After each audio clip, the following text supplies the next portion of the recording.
Hey guys, good morning. तो ये वाले वीडियो में हम लोग बात करने वाले हैं दो बैंक्स के रिजल्ट्स के बारे में और एक कंपनी जो engineering R&D digital solution provide करने वाला है। तो इन तीनों के बारे में हम बात करेंगे। पहले हम दोनों फाइनेंशियल्स के बारे में ढंग से बात कर लेंगे and then will move on to the third company. ठीक है, तो देखिए, अब बिफोर ए टॉक अबाउट से यहाँ पे बैंक ऑफ महाराष्ट्र या साउथ इंडियन बैंक, ये जो दो बैंक का रिजल्ट्स में कवर करने वाला हूँ, पहले कुछ चीजें आपको समझना पड़ेगा when it comes to the lending space in financial. ठीक है, अब देखिए यहाँ पे क्या है, कुछ चीजें हमें इकट्ठा चाहिए। ठीक है, they need to work together at the same time for us to build wealth in such stocks.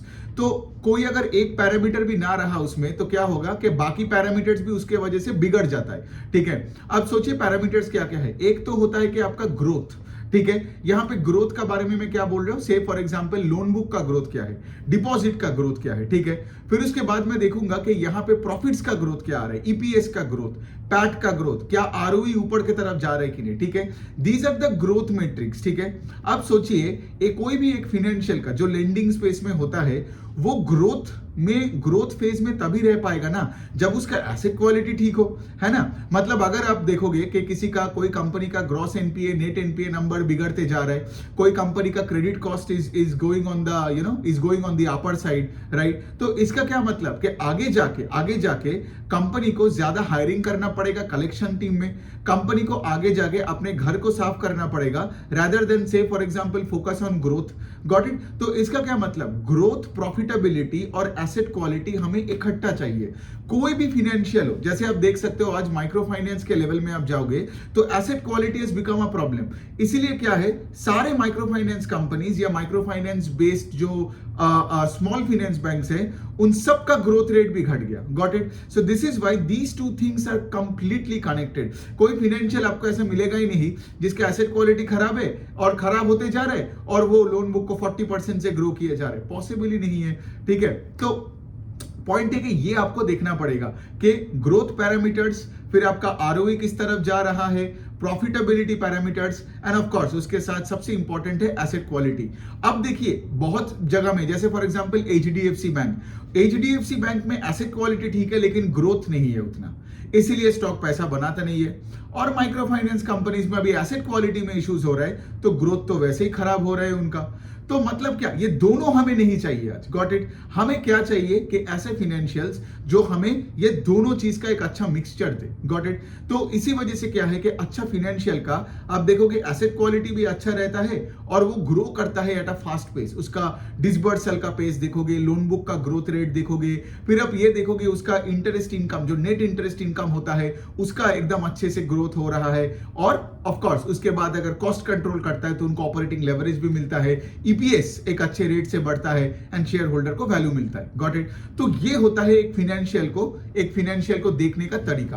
तो अगर आपने लेट से मेरा वो फाइनेंशियल वर्कशॉप नहीं लिया हो, ठीक है, आप एकदम, मैं उसको रजिस्ट्रेशन डिटेल्स ना इस वीडियो के नीचे कमेंट सेक्शन में डाल दूंगा और आप एक बार वो ले लो। और 18-17 आवर्स का वो वर्कशॉप है, आई नो, 1 2 3 4 दिन लेके उसको खत्म करो।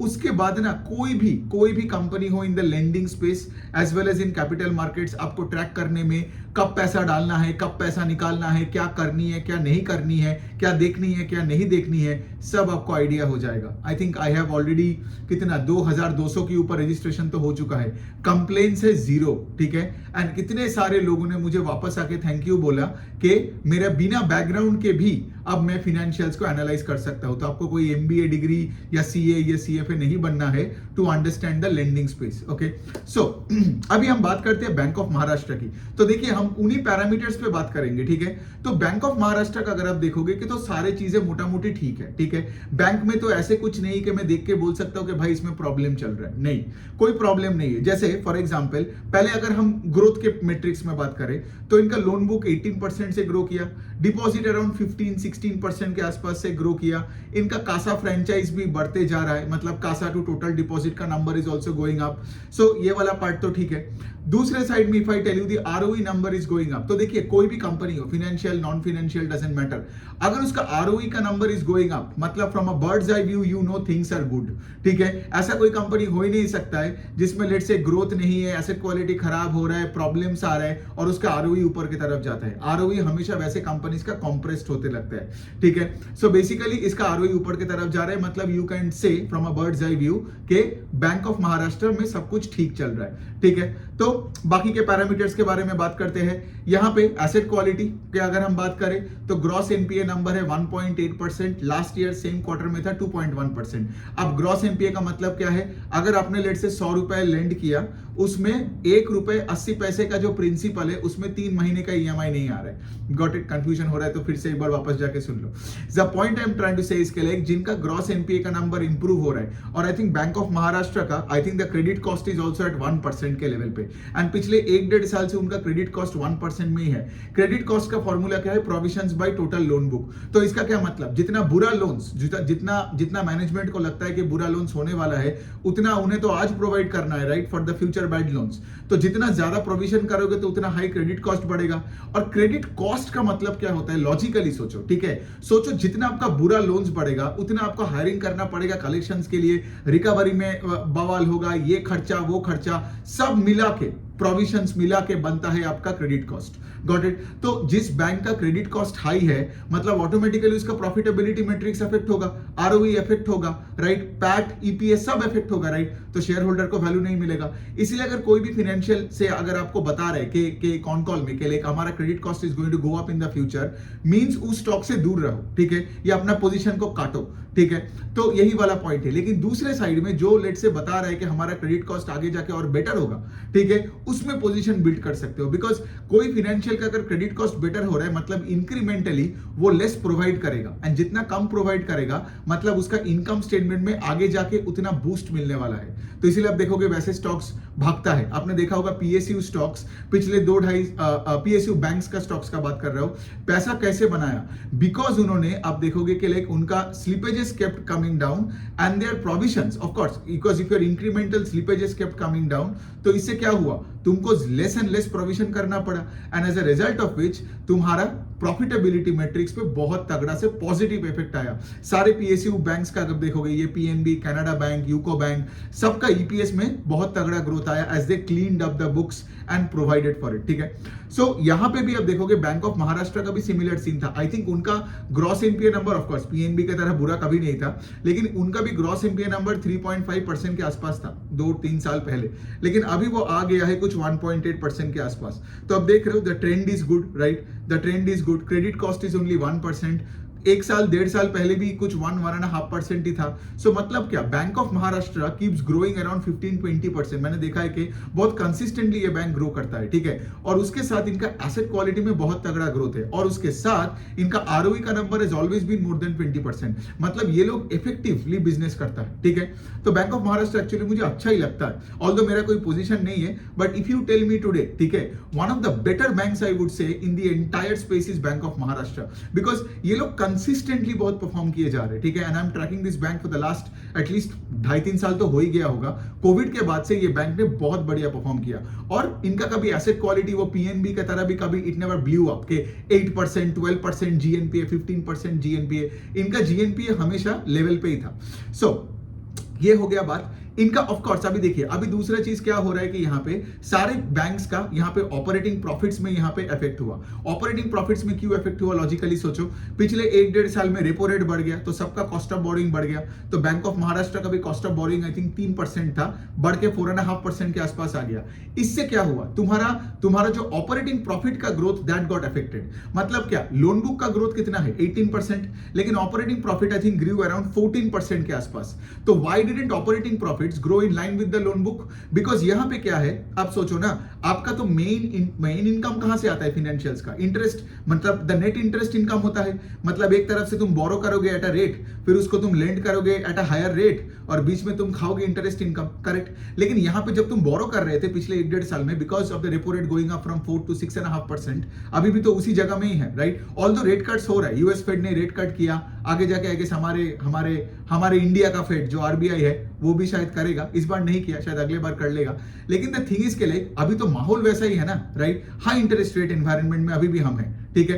तो इसका क्या मतलब, यहाँ पे कॉम्प्रेशन ऑफ निम्स हो गया है थोड़ा सा, ठीक है, कॉम्प्रेशन ऑफ ऑपरेटिंग प्रॉफिट का ग्रोथ हो गया है। तो इसी वजह say that is the only negative I would से। बट अगेन ये नेगेटिव इसीलिए नहीं हुआ बिकॉज बैंक ऑफ महाराष्ट्र में कोई प्रॉब्लम है, ये नेगेटिव है because of the macro situation, बाहर का जो सिचुएशन है, इसलिए operating profit growth is only 14%। अब आप बोलोगे प्रॉफिट आफ्टर टैक्स का ग्रोथ कितना है, दैट इज ग्रेट 44%। तो आप बोलोगे ऑपरेटिंग प्रॉफिट और प्रॉफिट आफ्टर टैक्स में ये डिफरेंस क्यों है, बिकॉज सोचो जो ऑपरेटिंग प्रॉफिट कैलकुलेट करता है that is calculated before provisions and taxes.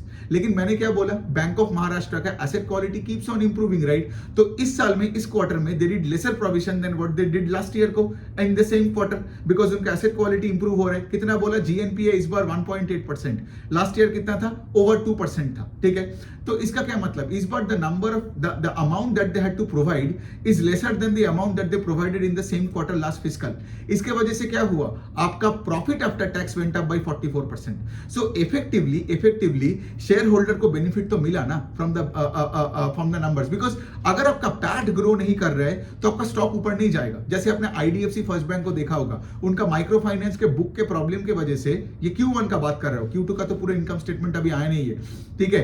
तो Q1 में जब उनका माइक्रो फाइनेंस बुक में प्रॉब्लम हुआ था, उनको ज्यादा प्रोवाइड करना पड़ा पिछले साल के कंपैरिजन में Q1 में। तो इसी वजह से क्या हुआ, उनका पैट फेल 10%। तो मतलब क्या, शेयर होल्डर को कोई फायदा नहीं मिला when the profits are coming down even though their loan book was growing north of 20%, right. So ये बात अच्छी है बैंक ऑफ महाराष्ट्र की, कोई कंप्लेन की जगह ही नहीं है। मतलब I can literally tell you, और अगर मैं बैंक का बात करूं, इनका ऑफ कोर्स एक रैम करके डिवीजन होता है, तो वो रैम का फुल फॉर्म क्या है, रिटेल, एग्रीकल्चर एंड एमएसएमई, ठीक है।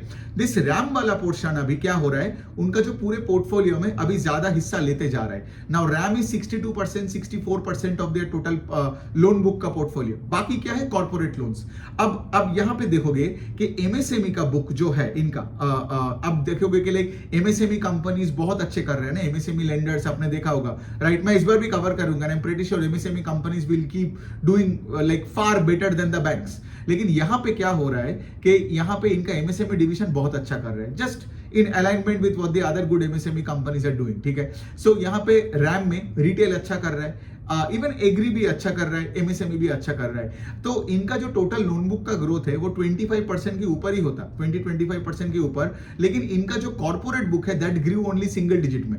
लेकिन ये MSME, retail, these portions grew around 25%। लेकिन that corporate part of the book which is like around कितना होगा, 35%, 40% के आसपास होगा of the book, that only grew 8%। तो as a result of which the total loan book का growth is only 18%। So यही है, नेगेटिव नहीं है, बट ये the corporate book is not growing that well।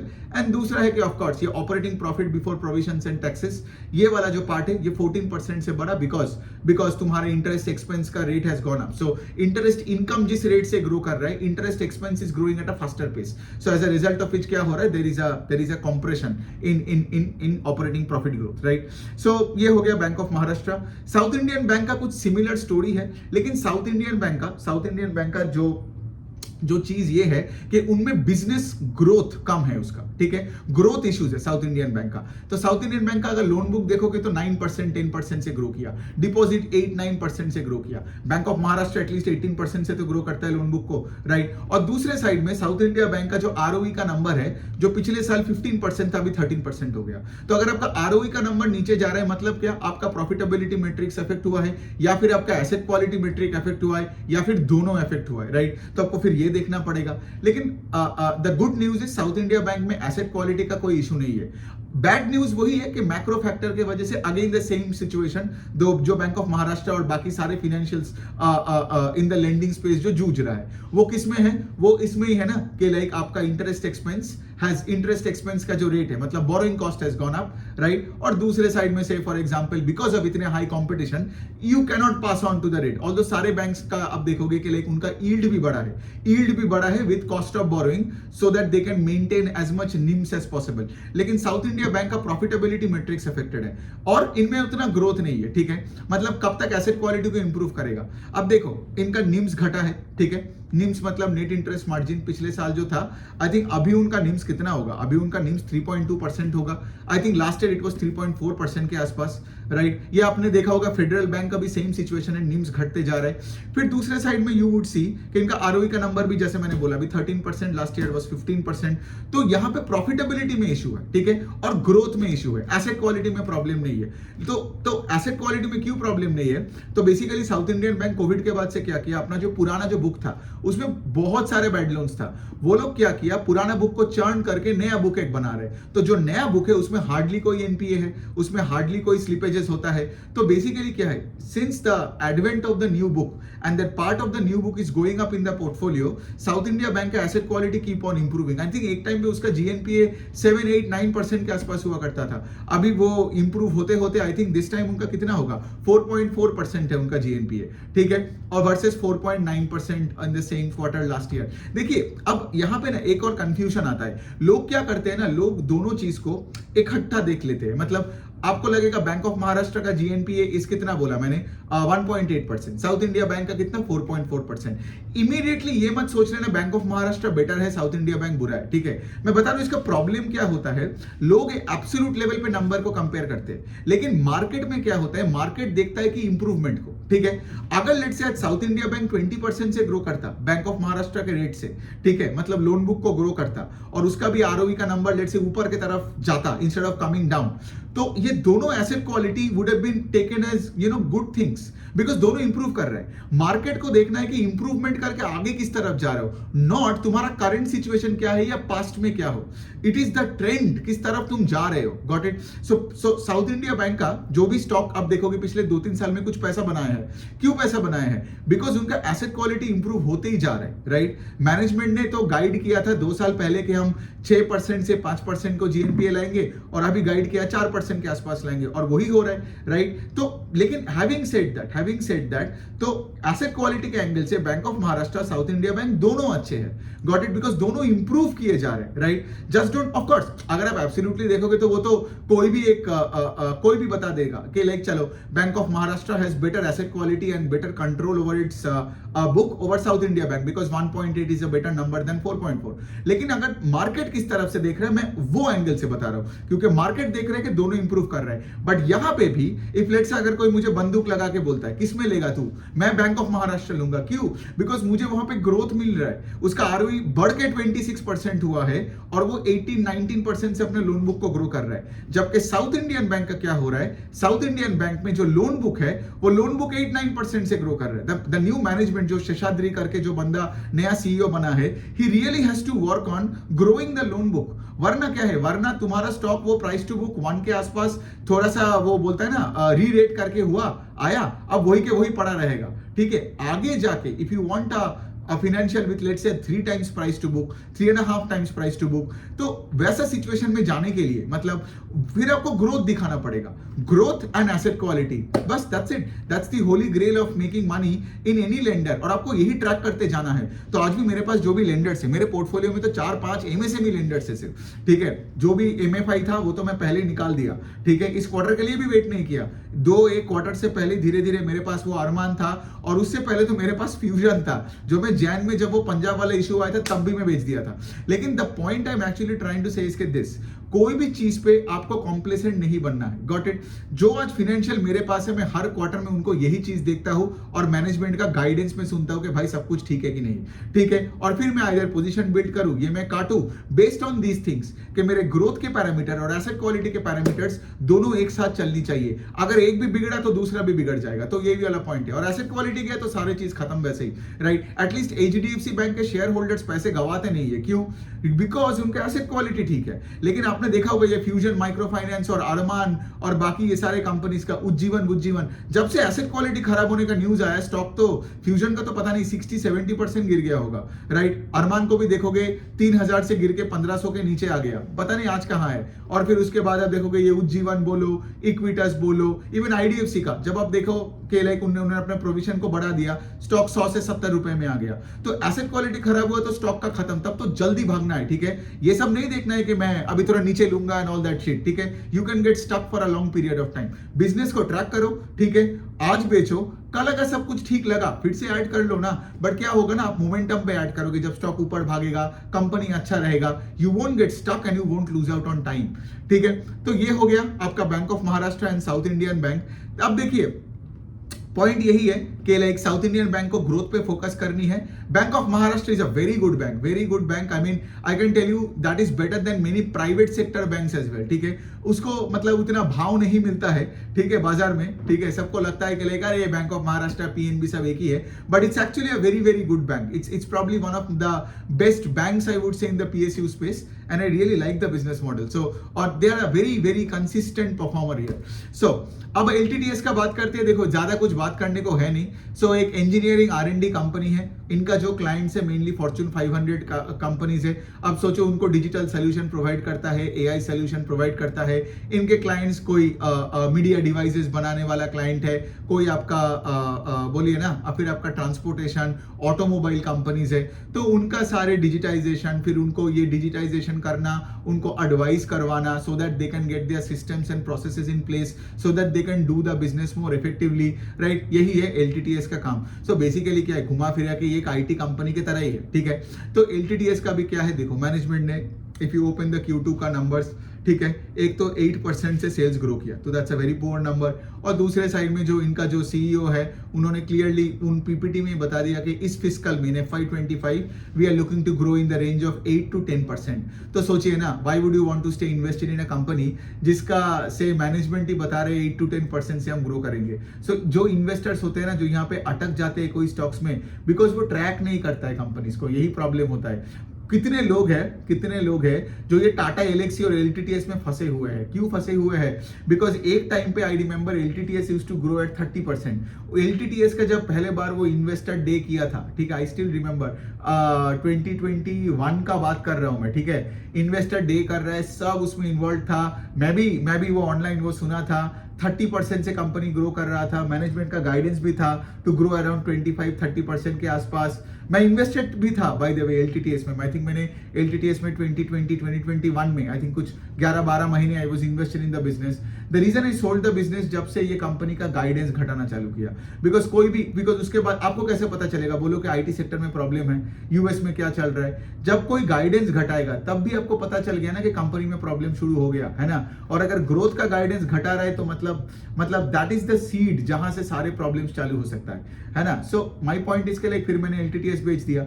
Now the game is very simple here, right. फिर उनका guidance घट के 15% हुआ, परफॉर्मेंस भी वैसे ही हुआ। अब तो गाइडेंस बोल रहे 8 to 10%। लेकिन जो इन्वेस्टर्स लिस्ट से उस टाइम पे कुछ पैसे बनाया था, दे डोंट फॉलो और ट्रैक अ कंपनी। जो आज भी उसको होल्ड करके बैठा है, तो उन्होंने जो पहले 1-1.5 साल में पैसा बनाया उस स्टॉक में, फिर जो 3 साल पैसा नहीं बना रहे, उनको लग रहा है कि एक ना एक दिन फिर से बनेगा। अरे आप ट्रैक करो बिजनेस को, कॉन कॉल सुनो।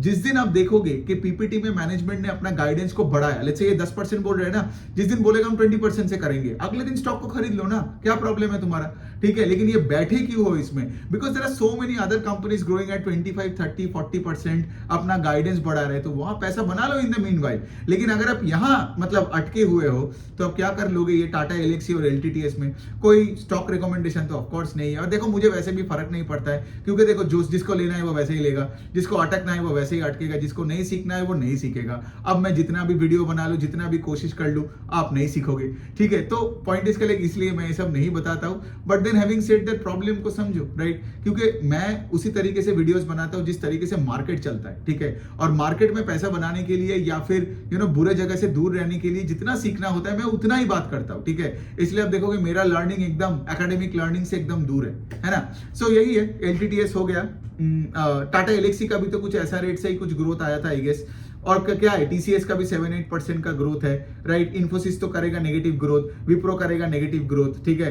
और ये विप्रो तो गाइडेंस भी देता है -2% सेल्स, मतलब क्यों गाइडेंस दे क्यों रहा है, ठीक है। मतलब विप्रो बता रहे हैं कि हमारे अगले साल सेल्स और घटेगा।